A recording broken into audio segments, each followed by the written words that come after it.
কিরে তোর মন খারাপ কেন? আর পরীক্ষা কিরাম হইল? ভাই পরীক্ষা একটুও ভালো হয়নি। কেন?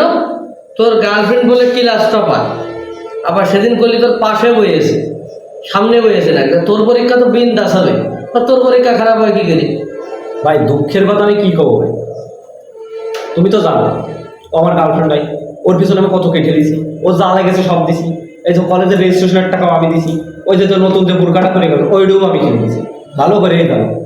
পরীক্ষার সময় আমি যে একটা জিনিস জিজ্ঞাসা করেছি, আমার মনে বালগুলোও বিরাজি করলো না, আমার মুখে তাকালেও না। কিরামটা লাগে কাউ? তাহলে তো আসলে অবহেলা করেছে। এ ভাই ভালো কথা, তুমি তো আমাকে সাথে পরীক্ষা দিছ, আগে তো 2বার ডাব্বা খাইছ, এইবার কি করবা নি? তুই শোন, আগে আমার নাম ছিল কি জালাল, এই ফেল মারতে মারতে হয়েছে পাকা জালাল, পাইকে গেছিস না পরীক্ষা দিতে। তুই এখন শোন, তুই শিক্ষামন্ত্রীর নাম জানিস না? হ্যাঁ হ্যাঁ, নো ফেল। নাও ফেল মানে ওর ডিকশনারিতে ফেলই নেই। তুই ভাবলি কি করে? আমি নিজের যোগ্যতায় কয় মার্কের অ্যান্সার দিস কদিন? কত দিন? 21 মার্কের। যদি আমি পাশ করে যাই, ইনকেস ধর পাশ করে যাই, তাহলে তো মসজিদ তো মিষ্টি মিষ্টি হয়ে যাবে, মনে করেন কোনো মসজিদ বাদ থাকবে না। পাসিং দিয়ে, ওই স্কুল দিয়ে, কলেজ দিয়ে চারিদিক মিষ্টি আর মিষ্টি, মোটামুটি ডায়াবেটিস বানায় ফেলাবো মিষ্টি খাওয়াই খাওয়াই। নিজ যোগ্যতায় 21 মার্কের পরীক্ষা দিল।